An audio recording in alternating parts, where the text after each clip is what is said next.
How's it going, everyone? Welcome to That Millwall Podcast. Post Plymouth defeat, a 5-1 defeat for the Lions last night.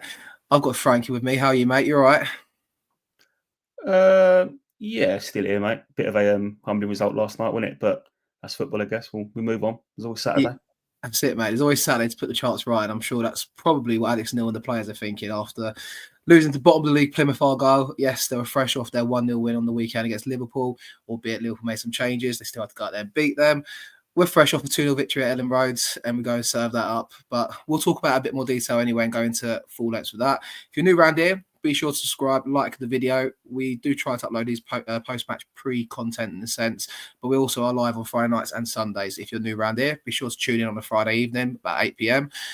We obviously go into depth and preview the game coming up on the weekend. But today, we're going to talk about Plymouth. So, yeah, a 5-1 defeat, mate. An own goal from Joe Bryan, a couple from Hardy for them. Brian got one back for us when it was 4-0 down. Just give me your initial thoughts, mate. I guess obviously in the aftermath of that, I think no one saw that coming. I know Millwall sometimes do test us. We're on the back of 4 straight wins, obviously that FA Cup win on the weekend, and then that happens, mate.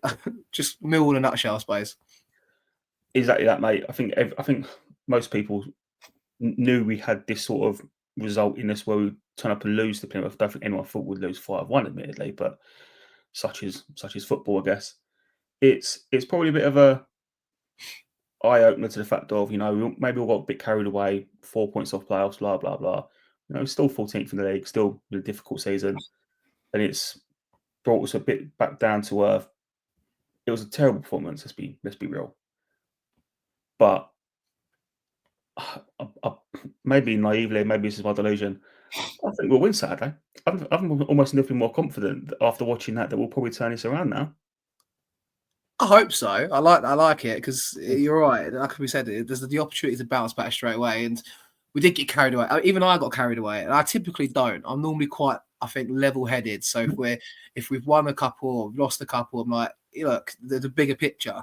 But obviously, going into the game, like I was saying to you, I didn't go to the game yesterday, but I was like on Tuesday, I'm thinking, I'll buy a ticket. The half day, do I go? Because I felt confident after Saturday, especially, but also the players we've recruited in January, and I'm still confident. I'm still excited about this side, but I'd never thought in a million days of the year. I mean, I never thought ever, like on a month of Sundays, that we could go to Plymouth, who I think I saw a stat they hadn't scored at home park against us since 1997, for example, and I saw, obviously, like I know they're on the back of that win, like I mentioned on the weekend, but I just thought that wasn't ever going to happen, mate. Like we're back down to earth with a bang. I mean, the team we put out, I think we'll talk about some comments from Alex Neil post-game and stuff, but we had Jensen in goal, who returned obviously after the weekend after sitting out for Roberts.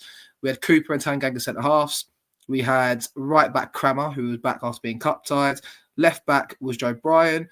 In the middle, Saville returned after being rested at the weekend with Casper Dedor. And then we had Crammer, we had Negley on the right, Kundal in the 10.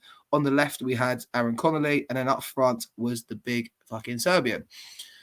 I saw that team. I was quite excited. I was thinking, we're going to try and take it to them. And I think that was the game plan, wasn't it, mate? I mean, but despite having a game plan and stuff, you can't legislate for after 9 minutes being 2 goals down, 1 being own goal, 1 giving away a cheap penalty from Denor, mate. I mean, as starts go, albeit against a struggling Plymouth side, it doesn't get any worse than that, does it? No, not really, mate. And we started terribly in both halves, didn't we? If you actually look at the first and second, and the third and fourth, respectively, there's probably what, about 3 minutes between each of them. Both goals, sort of the first, second, and the third and fourth, all came in patches. Yeah, which you can't play like that, can you? And expect to win games when you're just conceding a goal and then immediately shipping another one.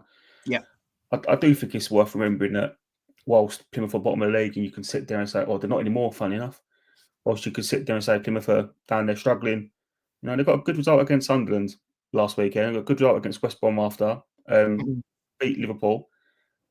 They were really good value for the win ultimately. And sometimes you've got to take your medicine, and move on. It was chastising, I guess. But yeah. No, of course, and I think that's what you look at the stats from the game, and yeah, I think we had more. I think we had the same amount of opportunities on goal attempts, 13 each.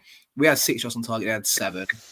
The telling stat for me is we had 65% of the ball.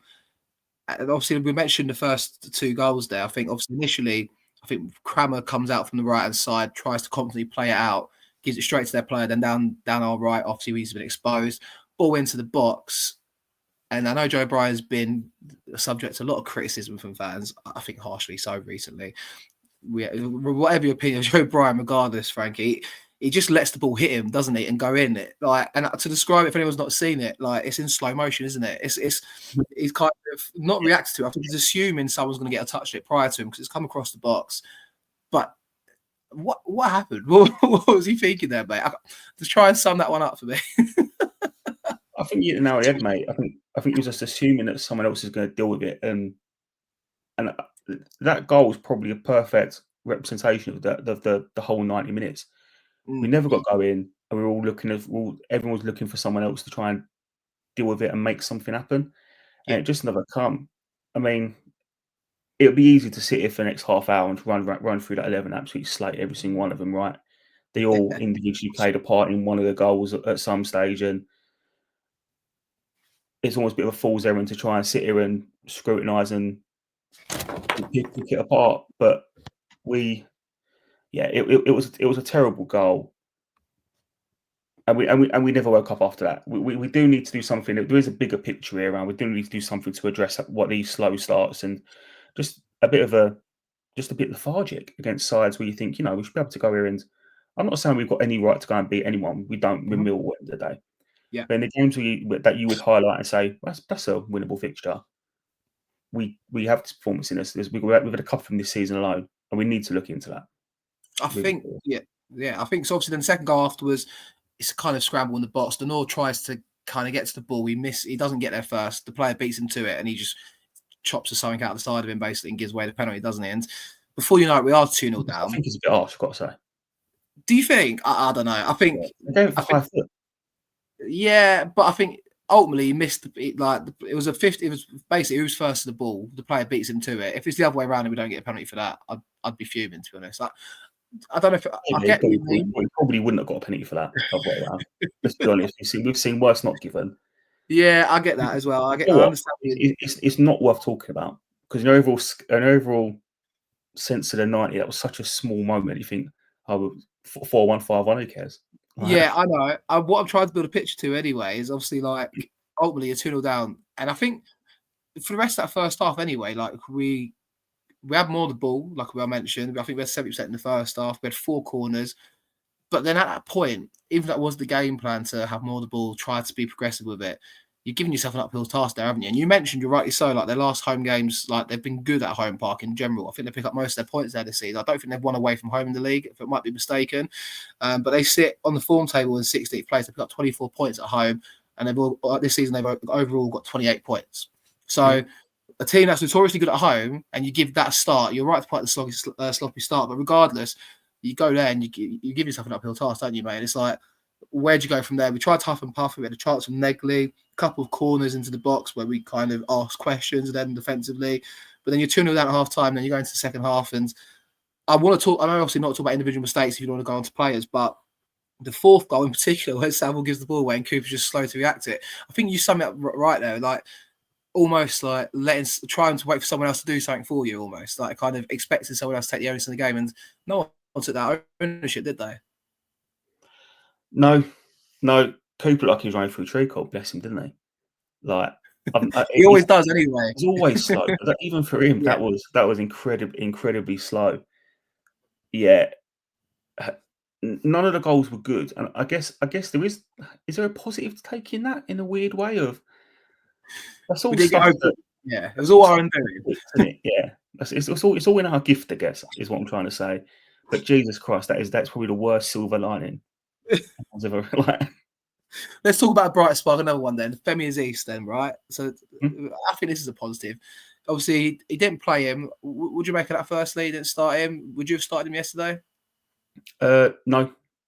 I think he probably got the 11 right. I maybe wouldn't have put in Negley. I maybe would have had Ben-Gura Williams and gone unchanged in the league because I think that's just the right thing to do when you're winning games of football.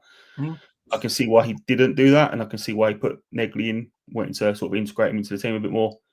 But I largely thought his 11 was right. And I think, like you said earlier, when I saw it, I was thinking, I fancy a bit of this, some proper footballers out there.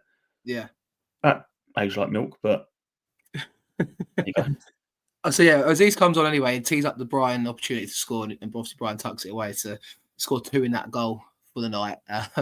But I think that was a bright spot, wasn't he? He's obviously showed that his importance. I think like that direct nature to him, especially after Saturday's performance, and obviously then carry it into have that half-hour spell and set the goal up. I think we missed that.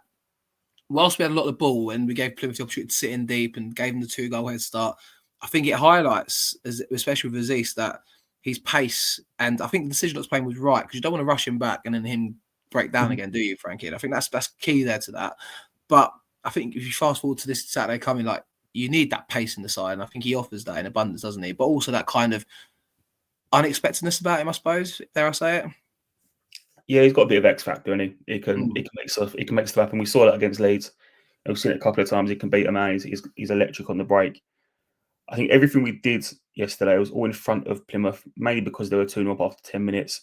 And you do think if you had a bit of a different option in behind just to make them run in the opposite direction rather than everything being in front of the back five they played, who knows, might be a bit easier. So I wouldn't be surprised to see him come in. But yeah, I think he was definitely a bright spark when he come on. I think him and Negri probably the only two that I would say can come off with any form of pride, I guess. Yeah, and then fast forward, obviously, that's 4-1, 5-1 at the end. And again, I think coming back to your analogy about waiting for someone else to do something for you, Jensen's made 2 saves in the box, and then no one's got a foot to try and clear the ball, have they? Like, it's a corner into the box, and then a goalmouth scramble. The keeper makes 2 good saves, you could say, quite instinctive, the first one in particular. No one's there to clear the ball after, are they? They're just slow to react to everything, weren't we? It's almost like we was playing while sleepwalking, almost, it felt like yesterday. Yeah, I think we started slowly and then went 2-0 down, couldn't quite believe what happened, and then just continued to spiral, and they almost looked shell-shocked, didn't they? They looked shell-shocked what they were seeing, what was happening to them.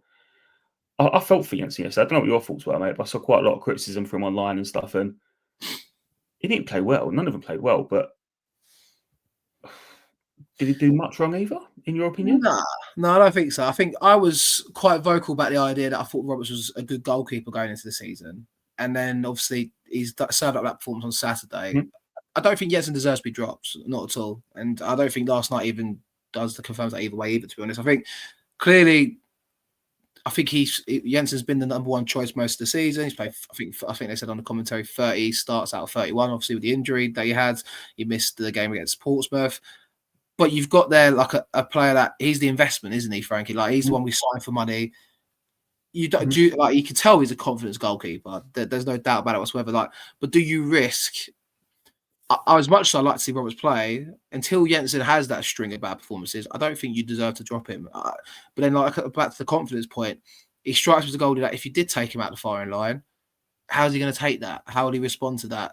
It doesn't strike me as someone that would just end up kind of wilting away a little bit almost, and then you lose that investment almost. I don't know if you agree there at all. Yeah, 100%, mate. I think we saw a little bit of that at the beginning of the season where he obviously wasn't confident and took him a long time to recover and get himself back on track. So I would be nervous if you take him out. You just absolutely killed a bloke. And genuinely, I don't think he deserves to be taken out yet. If we want to look at it purely on the basis of yesterday, there's a lot of people you could take out the squad before him. Not that I'd be inclined to make many changes at all. I think it's important we don't shit the bed and panic here. We've won 4 out of 5. Yeah. It could be a lot worse, couldn't it? That's it. And you look at the form table, obviously we're still 7th place in the form table. We've played 5, got 10 points, 3 wins, 1 draw, 1 defeat now in the league. Mm-hmm. A bit of context is sometimes required, isn't it? And I know we speak about it just before we're online, but also we speak about it in the group chats and stuff. It almost is a bit of a witch hunt after a defeat or after a poor performance. Whereas I think sometimes, like, we're not the finished article. We've had a manager in the job for a month and a half. Sometimes a bit of context is required. I don't know if you agree. Like, yesterday was a shambles, and my heart goes out to every single 502 of them that were there yesterday. I don't know if I subscribe to the idea about refunds and stuff like that, purely because, not for me. Listen, the last 3 away games we picked up wins. Do you know what I mean? Like Leeds, Luton, Portsmouth. The 500 that were there then were probably all at all them games. And that's not to say they don't deserve a refund or right and wrong. Like, performance was poor. If the club decides to do it, then fair enough. But it's not like we've been watching a shamble of shit and turned up, like expecting the worst, was it? And I think it felt like a flash in the pan yesterday, is what I'm trying to say. And I think ultimately the context is we're on a good run at the moment, barring last night. And then you've got the opportunity on Saturday to go again, haven't you? And try and really kind of bounce back against a side who are sixth place in the table. And everyone's saying playoffs are done now. I don't think playoffs was ever on. Like, and I think like it might be on, but the fact is, you just take it game by game. Dream, it's a dream. If it happens, it's lucky, but it's not realistic. Being honest, in a season where you change your manager and you're, a few games ago was fearing the worst. Like, it's important not to get too carried away. Is the underlying thing here, no? Yeah, exactly, and in both directions, I guess, because if you was to go on Twitter last night, you're seeing people talk about how we all got carried away about the transfer window, and the window weren't that good, blah blah blah, and Alex nearly needs to start earning his money. You think, well, let's all take a little bit of stock here, I guess, but it's probably the exact same psychology as why we saw people booing it at Oxford away, and ultimately, you think, and I do think we are maybe a bit reactionary and want to see stuff happen. I remember against Cardiff, I wanted Saville drop the next game. I would have happily not seen Saville start another game again after his performance against Cardiff. Well, against Luton, then it was absolutely incredible. So sometimes you've got to just relax and remember, this is a game and shit happens sometimes. That's it. Overreact. Like, I think I hate to say that with Millwall, like this happens, because I know we're trying to get away from that. People go, well, that's the problem. You're part of the problem. I'm like, well, no, like I turn up to every game, home and away, thinking and hoping we win. Mm-hmm. Sometimes I don't expect us to win, but I hope we win. There's sometimes the expectation and the hope that gets kind of clouded a bit. I hoped we won yesterday. I actually expect us to win yesterday. I'm disappointed we didn't. However, the bigger picture is like, well, look, we're not going to get relegated this season. We're under a new manager. There's a new regime coming. We've signed players. You mentioned the January window, and I'm adamant Twitter's not a real place anymore. I honestly, I read the comments and then you get sucked into that world and you're thinking it's all doom and gloom, but it's not. You know what I mean? Like, and if we beat West Brom, mate, we're getting playoffs again. I know. Like, this is the reality of it. It's like it's so reactionary, and I get it because you're on Twitter and you want to say your piece, and it is in the heat of the moment. If I was there last night, I probably might feel a bit different today. I'd be definitely more tired after the drive home and stuff like that. Do you know what I mean? Like, but I guess it's like the heat of the moment that's probably the best thing about football, because after the game you're fuming, but when you take the context into it and where we're at, it's like, well, it happens. It's disappointing. It doesn't excuse it, but let's have some sense of perspective. Like, I still like Kundal, for example, and I think I like Negley. I like Crammer. There's promise in a lot of these players. Crammer's playing out of position. Let's not forget, mate. You know what I mean? He's not a right back. Yeah. And he looked like a centre back last night. He really struggled. He did. But the bloke's got credit in the bank, isn't he, for what he's done since he come in. I guess we'll get onto this a little bit in a bit, but I do think there's a lot to be said sometimes for managers of that 11 gave you the worst performance you're ever going to see next season. Go on, change next game, and let them same boys go out and fix it in the next one and show you that was a flash in the pan. It won't happen again. And I think normally you get a reaction out of players like that. So that's what I'd want to see personally. I think Harris done that on a couple of occasions, to be fair, and we did get a reaction. Leicester last year, because Longman then scored that well, didn't he? And we won 1-0. Yeah. It's like I think we lost to Huddersfield or Rotherham, whichever one that was. Consecutive games, both. Yeah. It was bad week. I'll tell you, mate. Driving home after them games. But that's it. It's perspective, right? And it's you're right.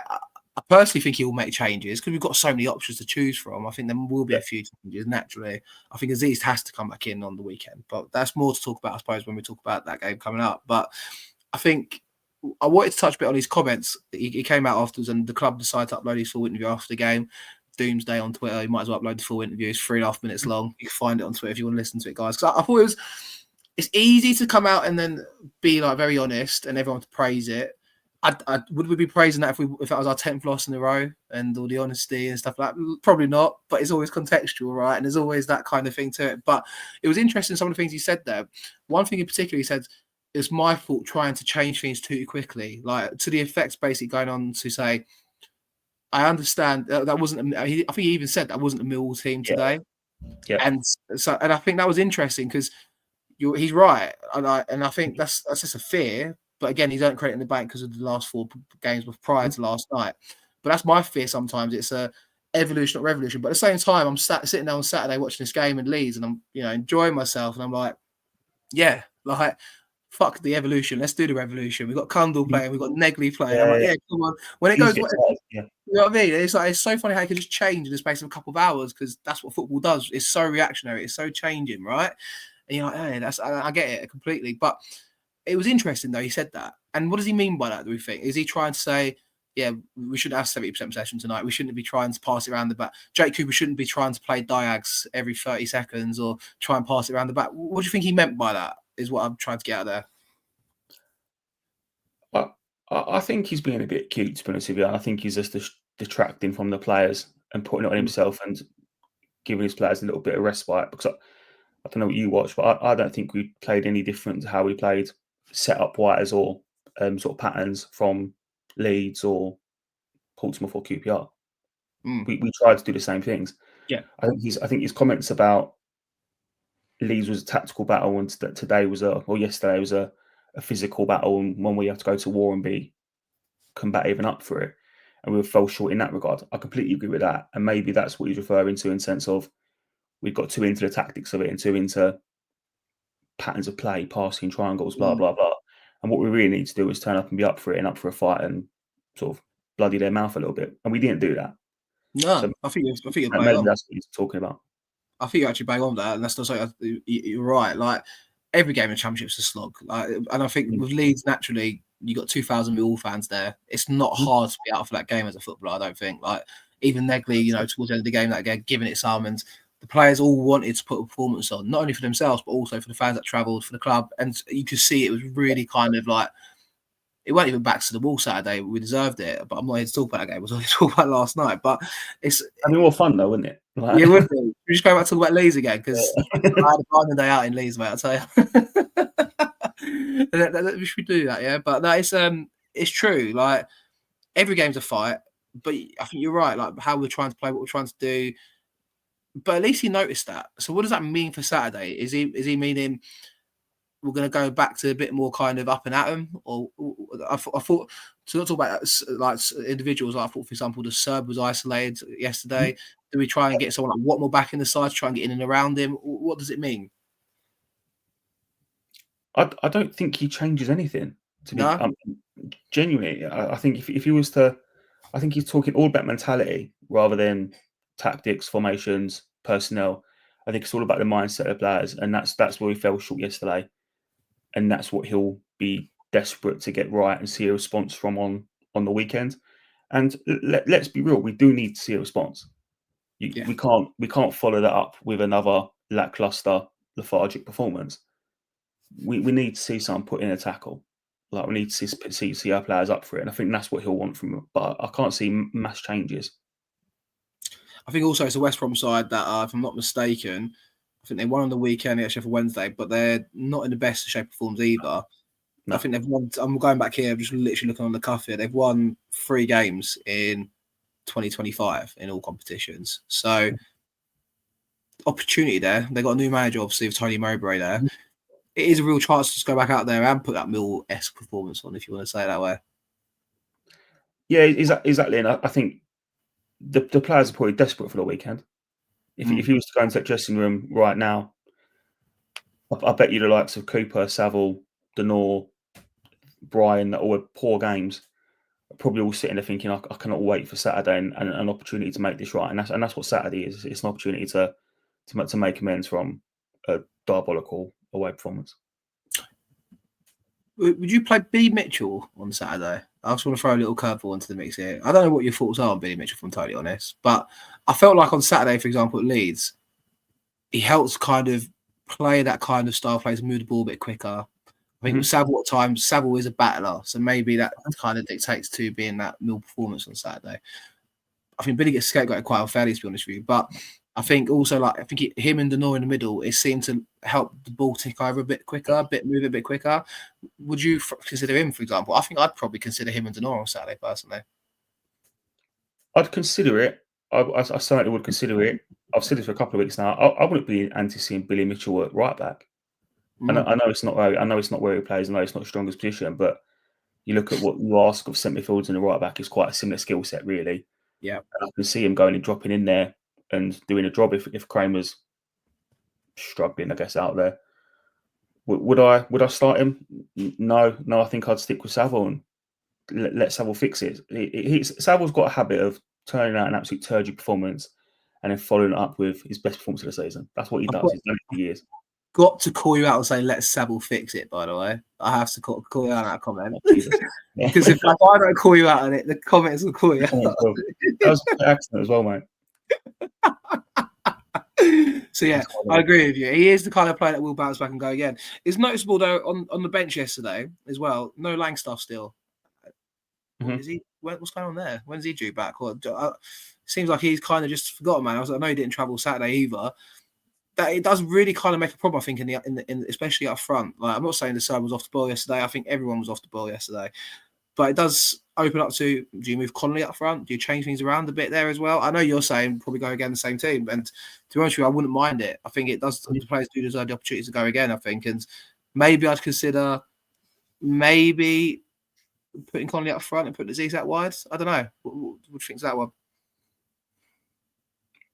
I doubt it. I thought Connolly really struggled as well. And I think Connolly's biggest problem is that he's just not physically cut out to play in that lone striker role. We do miss Langstaff, and between Langstaff and Coburn, we are desperate for a centre forward on the bench and come on and change the game. I think Coburn would have had an impact yesterday, actually. I think against I don't think he's far away either, I'm not mistaken. I think he's been spoken about. He's been saying this for weeks, though, mate. It was supposed to be around the corner for weeks. So was Mitchell, and that took ages. Yeah, it's true. I remember seeing an interview last week where he mentioned Coburn's not far away and someone else is the week after that. Who did he say? Aziz is closest. Sorry? Was it Amaku? Yeah, that's it. So maybe they're both due to come back on Saturday. Would be quite nice. Hopefully, mate. Hopefully, yeah. And you'll be looking at our bench soon thinking, Jesus Christ, some senior pros going to be left out. Yeah, it's true. And then there was no Lovelace yesterday either. I don't know if that's deliberate or not. The Brighton kid whose name's forever going to escape me. Sensio Baker. Benicio Baker. Yeah, if you want, mate. Yeah. Baker, he weren't on the bench either, was he? No, he done a tweet or something in the morning or something. I saw saying "Go on, boys" or something. That kind of told the story there. I suppose though, also you're saying about Billy Mitchell right back. Wes Harding might have felt hard done by not to play yesterday. Cranmer deserves to come back in. Yeah, but I think Harding done a good job on the weekend, didn't he? At least, and maybe that could be open up to some sort of there. I suppose you're right. Like, you want to get the players to do it again, and you don't want to kill too much confidence within the squad, do you? Mm-hmm. I probably warm to your idea. Less is more, almost, isn't it? You know, kind of maybe one change at most, maybe two, and that's Aziz coming back in, and maybe Bengal Williams, maybe. Yeah, I wouldn't mind that. I think he's had an impact in every game he's played, and he gives us an element of, which is this feels mad to say for a 20-year-old, but it gives us a bit of control, doesn't it? A little bit of composure out there, which I think we missed the other day. Because whilst we had a lot of the ball, it felt frantic, didn't it? We had the ball, we never felt in control of the ball. Would he have made a difference? Who knows? So that as Aziz and Bengal Williams are two that I'd be keen to maybe to get back in, if anyone. But I just think this is one of them games where Alex Neil's team talk is probably the easiest team talk of all season. It's just fix it. Do you know what I mean? Saville got there and fix it. I deliberately avoided Saville that time. Yeah, true. I haven't got much else to add on the game, to be honest with you, mate. I think we've covered most of the bases there. It was a shit show. It wasn't great. And we got the opportunity to go again Saturday and put it right. And I don't think either of us getting too downbeat about it. It was poor. But when you do look back at the goals, like we mentioned, to recap, first two, avoidable, own goal, what's he doing? Second one, giving a penalty away, what's he doing? Frankie thinks it's harsh, but still, like I say, what's he doing? Then the second half, Cooper's bit kind of caught flat-footed. Fourth goal, Cooper's caught flat-footed. And then the fifth goal, someone take ownership and try and clear it, right? Yep. So then, the only thing I will say is I don't think we was beat by a side that outplayed us. We were just beat by a side that wanted it more than us, and that's got to be put right on Saturday. Fair to say? 100%, mate. 100%. And I think if there is a concern, you touched upon it earlier. This is the Millwall way, isn't it? Of you turn up against Leeds, you beat them, everything was rosy. You turn up against Plymouth, you lose, and that is the Millwall way. And that if we do ever want to aspire to get out of this league, that needs to be rectified long term. It's not a new problem; it's a long existing thing, and we're not the only. As a Millwall fan, we say it's the Millwall way, right? Of this is what we do. Bristol City feel the same way. Preston feel the same way. All these clubs that have been here for a long time will all think we underperform against the bottom half sides. So we're not the only one, by the way. But it needs to be something we look at. And I'm sure they're working hard to sort that out. For sure. It's our ninth season of the Championship. I mean, it is. I still enjoy it. Like today, I bought my tickets to Derby and Watford. You still enjoy going to these places, but it does get a bit samey, doesn't it? Sometimes as a fan. Do you feel that way? Yeah. There are some clubs I'm sure we play Preston 4 times a season. Like we play them every other week. Yeah, it's true. There are a couple of clubs who you think we're going to be here forever. We're doing the same thing, but it could be a lot worse, right? Whilst we moan about it, I don't miss XR. You know what I mean? So. Colchester, although we get them in pre-season anyway, all of them sort of places. I actually had a memory card say 9 years ago today we played the Rochdale and we won 1-0. Gregory scored.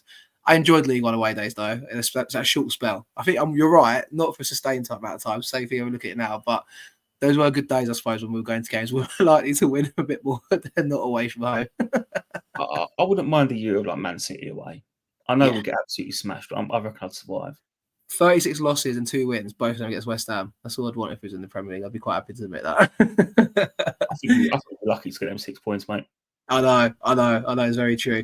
Right, I think that's us anyway, mate. Have you got anything else to add before we start to wrap things up? No, nothing at all, mate. I think we summed it up nicely. It was a poor performance. Let's not shit the bed. Go again Saturday. Make it right. We go again, indeed. We're going to get this out on YouTube shortly. So this will be Thursday evening. If you are new around here, as mentioned at the start of the video, we do go live on a Friday evening at 8 p.m. on YouTube. We do also go live on a Sunday at 8 p.m. where we do a bit of a recap. So you got the pre-match on a Friday, got the post-match on a Sunday. If you've enjoyed what you've heard from me and Frankie, please be sure to like the video, subscribe if you're new. And if you've got anything to say, anything to add on yesterday's performance, if you are, do you think we'll play it down too much? Do you think we're being a bit more kind of cynicist here? Or how do you think about yesterday's performance and how do you think we'll get on at the weekend? We've been with That Millwall Podcast. We're finishing now. We're on socials. Find us everywhere at That Millwall Pods and we'll see you again soon. Thank you very much.